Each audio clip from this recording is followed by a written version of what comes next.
Welcome to Unbearable 73. Today we're going to talk about Masters of the Air, episode 2, or part 2. I should. Well, it is episode 2 and it is part 2. Double and double, double, double. So, before we get into it, let's just talk a little bit about what's going on in the episode. Obviously, you have the humanization elements, which are the predominant ones. Then there's an earlier sortie, which they don't really go much into detail with, and then there's a later one, right? So, to give a perspective, they're going from here, roughly here, right, in Britain, across the bay to Norway in the fight. Now, so you understand historically what happened. If I recall correctly, in 40 or 41, Germany had Operation Wesenbau or something like that. I don't remember the name of it exactly. It starts with a W. But basically, they conquered most of Norway, right? And they basically held control of Norway until the end of the war, right? So a pro-German Norwegian government came in, and to an extent that they helped the war. However, the legitimate Norwegian government escaped to Britain, right? They were government exile.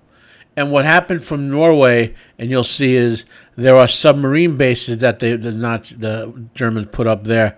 That's what they're going to try to bomb in this episode, because one of the critical things for Britain surviving is getting resources primarily from the U.S., but also from Canada to a lesser extent, and other places in the New World, but mostly from the U.S.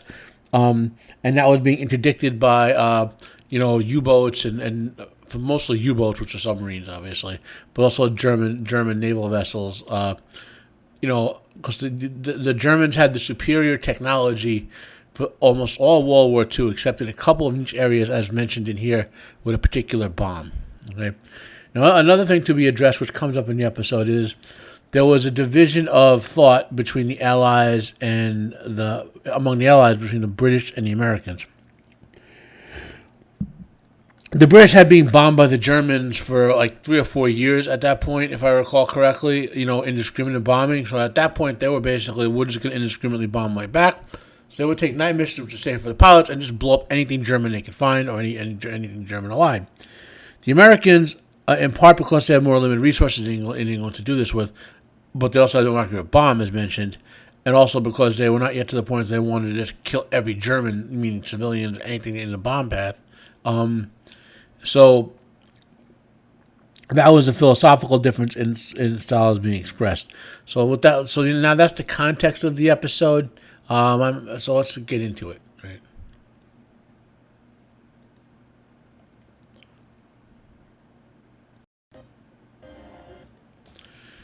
So back at the beginning. They basically just returned from the previous sortie. You see the wounds and. Now, important to note, I still haven't cut the names of all the characters yet, but we basically have 3 main characters. We just saw 2 of them, right? And to put it in clarity, there were incredible casualties, as we mentioned earlier, from these in this unit, the 100th, and then the Army Air Corps in general. For reason, it was just the anti-air to air and air to ground defenses just weren't something we had really established technologically yet. So this is him going to visit. He was a major. Let me see if I can verify who cast. Yeah, they're both majors as of now. And he's going to visit his man who's in the hospital. The guy's really wounded, so having a drink, and he's trying to see if he can feel pain, and that's why this. And this is kind of a valid thing. Like, he's thinking, is he numb to the killing? Is he numb to the death? I mean, a lot of soldiers would go through this experience. My grandpa, when my grandma died, he said, so he was crying about my grandma. He said there are guys I saw my best friend getting her head shot off right next to me in the war, and that didn't hit me as hard as my grandma as carried my wife dying. So. He's thinking, am I inured to death? Am I lost my feelings? And And now this is what this whole bit about. He's drinking. He's trying to expiate his verbal, and then he has the other guy punch him. There's our third main character here, by the way.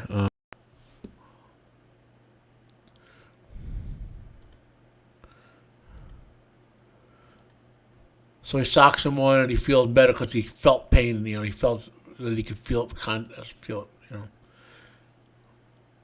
And this is a little promotion side grade type thing.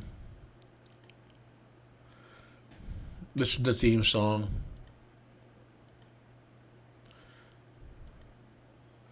I'm really hoping we see more of what they're showing in the credits with them on the ground surviving and things like that. That'll be interesting if we get some of that.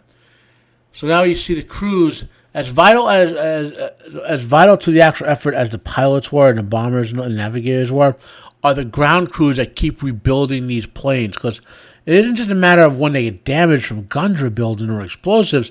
They're literally shaking themselves apart. Even in a modern era, every time a helicopter or a plane flies in the military, it has to undergo massive preventative and maintenance to see what's going on.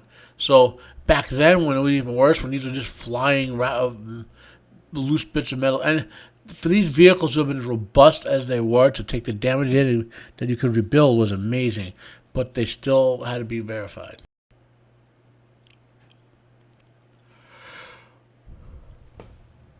And any guy, basically any pilot, captain of a unit will tell you the number one guy he's got to work with is the chief of his repair crew. So it's taken out, this is a bit of a briefing about what's going on. So that's why I showed the map for us, so you have an idea of what the area that is operating out of. Again, this is the soldiers dealing with, stuff, little stuff. Again, just letting off steam. Obviously, the women, we talked about this. And this is the rivalry between the British and the Americans. And even though they're allies, and Britain is technically our oldest ally in a sense. Well, second oldest ally. France is our oldest ally.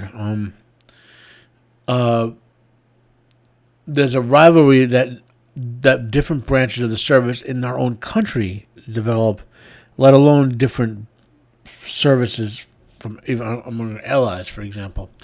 And what's interesting here is the British guys are clearly looking for a fight. Let me play some of this. I don't know if you could hear it exactly. Let's see if I can do have subs. Pity.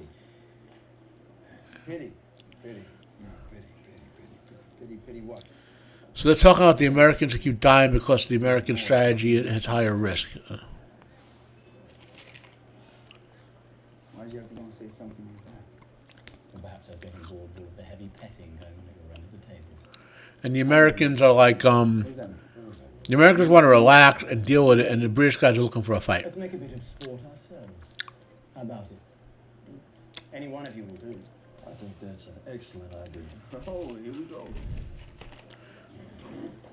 Hey, please. I want this guy. I'll owe you. So the British basically got a fight. What's the best forward of it? About as true a measure of the will to fight as any of us, man to man. Well, so you just don't like team sports. How'd you end up commander of a plane leading a squadron in a war where you don't want to be on the losing side and still don't like team sports? I just think. Hold on. Give him some room. Give him some room. Good target that night. I speak the polka dots. I don't want to be on the losing side and still don't like team sports. As I recall correctly, the American guy is actually a boxer. Right, well, we're all just uniforms anyways. You know that. Come on, seems you like to do your fighting at night, Brian. Come in under me. Hey,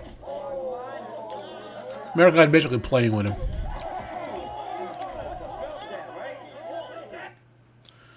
So they're steaming. This was a real thing. Like a lot of the people, because especially in Britain, where they were getting bombed out of their minds and people were dying, they would write all sorts of messages like "This one's for my baby," all sorts of like on the bombs they would send back. And that's why you'll hear in the show the British pilots don't really care about any German jet killing because their family and friends have been killed for 3 or 4 years of bombings.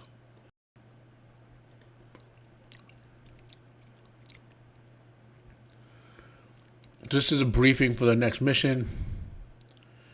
The one I mentioned that's going to Norway.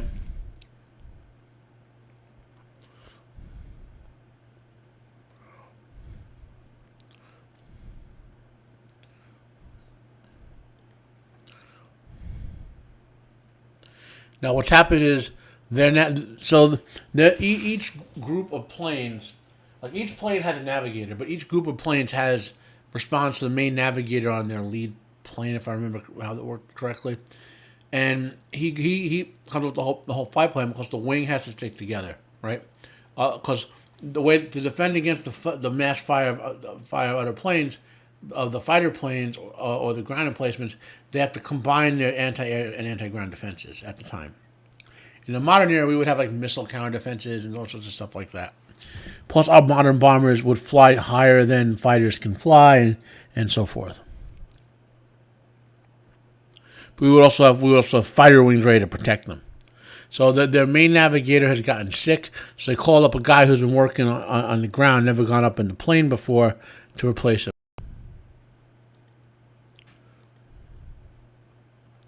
He's already getting sick. This is just how they. So we'll go back in the beginning here. So you see all that stuff on the ground. That's like oil and fuel, like the stuff that leaks out of the planes they repair it. So now, like nowadays, we have stuff we could put on the ground and just suck that right up. But they need to have that off the ramp before the planes come back, so it's safe because those planes come back on fire. And the best way to get rid of it is just what they're about to do.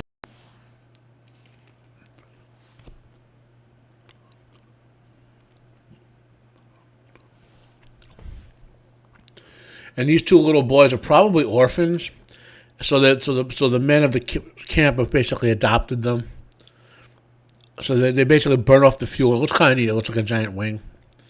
And that's happened before. I remember some relatives were what you're saying, that local orphans would often hang out with them, because they admire the soldiers and whatever. And, they'd help the kids out, give them jobs around the camp to make them show they're helping and, give them a little work to do. And, the best you can do for the orphans. It's sad. War orphans are the worst fates. So amazing footage of them in flight. Nothing, beautiful special effects for this. I wonder if they actually got some planes up there and like were recording it and then used that to build the effects off of. Yeah. So there's the plane. We got footage of the plane. Him being sick because he hasn't flown too often. Sorry about that. And then we get the footage of the planes in formation. Now they're avoiding the anti-air and ground-to-air defenses.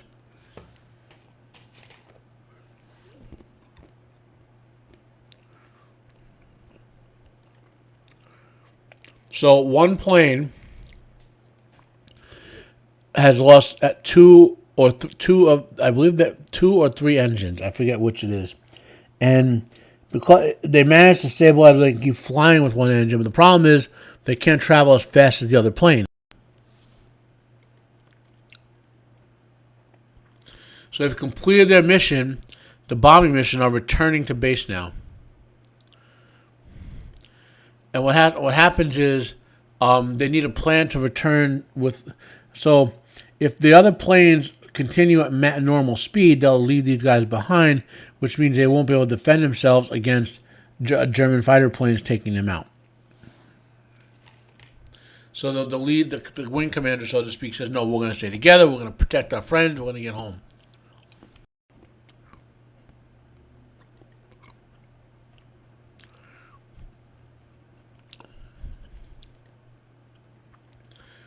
Now, what they did there is they routed to instead of going all the way across the ocean because they're not sure that plane would make it, they routed to Scotland so they will go over land, which is not the desired approach for a lot of logistical reasons. but at least they would allow that plane to land.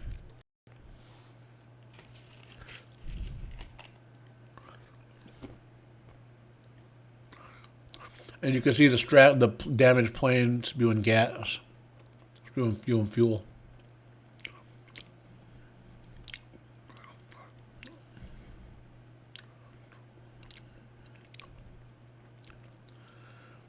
And it managed to come to a crash landing on a farm. Now, by the way, they use a TV show Steven Spielberg did called Amazing Story, which is based on an old sci-fi fanzine magazine where short story used to be published. And it had a single episode of a situation like this, but there was a cartoonist, and he was stuck in the undergun. They had to land, but they lost the landing gear, so they had to do a belly landing. So he was going to die because we didn't get him out. But he was a cartoonist, and he prayed. And again, this is amazing story. It's fantasy. He drew in cartoon wheel landing gear, and they appeared. And it was a cool story if you ever can hunt it down. So they land. Now these guys land back at the base and being taken a debriefing. This is the guy who was sick, talking to the guy who replaced him.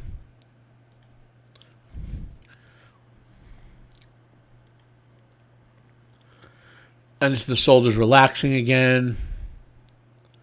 And not go crazy there, but the one thing to show, and the soldiers who are in Scotland did the crash landing that they called in, they're alive. So the one thing to show here is in the middle of all this, you think they're safe. They're safe in mainland Britain, but all of a sudden the air raid sirens go off. What's up, fellas? All right. Let's head for the shelters. Hurry it up. What we see here is the base next door to them basically being bombed by the Germans, or the city next door to them. Some poor bastards are getting an attitude.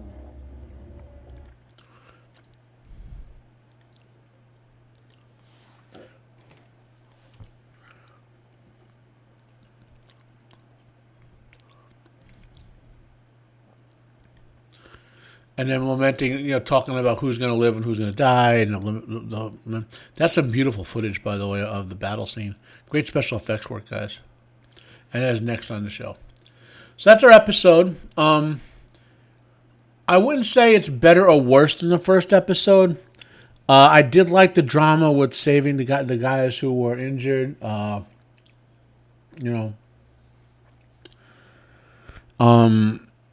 did like that drama. That was a nice element. I like the sort of like what the soldiers do to wind down. I like the showing the soldiers having the rivalry between the British pilots and the American pilots. I hope they have a unifying event where the British pilots and American pilots work together, because that would have been true. As much as there were rivalries between the countries, like my grandpa said, when you got in that foxhole together, all that bullshit was gone. So I'd like to see some of that in the future. In future episodes, but we'll have to see. Now, from what I know, what the next episode about, that's good. Like, these have been 2 building episodes, and it's building towards something in the 3rd episode. So this show is building like the Pacific builded, not like Band of Brothers did, right? So that's kind of the situation we have. I'd rate this episode about as good as the first one, 8 out of 10. And that's pretty much it for now. We don't want to drag it on. Well, my review for the next episode should be up by Monday or Tuesday at the latest. I know, because they did the double in the first week. It's a little behind. Comment down below if you have any questions. Give me a like if you can. Please share this video out. You guys have been great to me. I've been gaining. I just passed 100 subs. This is my 300th video, sort of, ish. Episode number 300, that's for sure. My name is Matt. This has been UNBEARABLE 73. Have a great weekend, and I am out of here.